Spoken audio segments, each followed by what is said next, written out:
مٹی کے تودے گرنے کی بڑی وجہ تیز بارش کے بعد ڈھلوانی سطحوں پر زمین کا کشش ثقل کے باعث سرکنا ہوتا ہے۔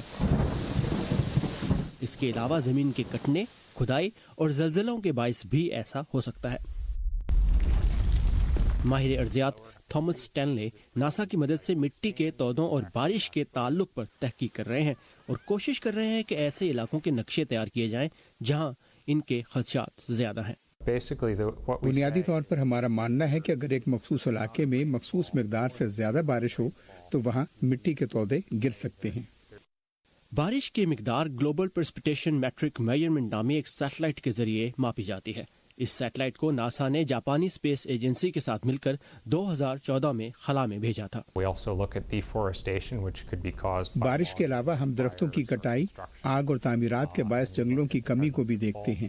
زمین کی قدرتی ساخت کے بارے میں دیکھتے ہیں کہ مٹی آتش فشانی تو نہیں اور مختلف وجوہات کی بنا پر یہاں زمین سرکنے کے زیادہ خطرات تو نہیں ہیں۔ یہ تمام معلومات بارش کی مقدار سے متعلق بنائے گئے نقشے میں اکٹھی کی جاتی ہیں، جس سے یہ پتہ لگایا جا سکتا ہے کہ کہاں مٹی کے تودے گرنے کے امکانات زیادہ ہیں۔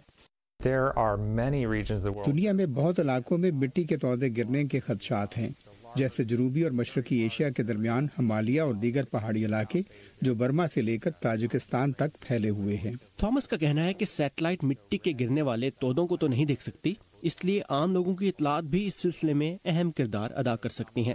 ہم نے لوگوں کے لیے یہ ممکن بنایا ہے کہ وہ ویب سائٹ پر جا کر اپنے آس پاس زمین سرکنے کے ایسے واقعات کو رپورٹ کر سکیں جو سیٹلائٹ میں نظر نہ آ سکے ہوں۔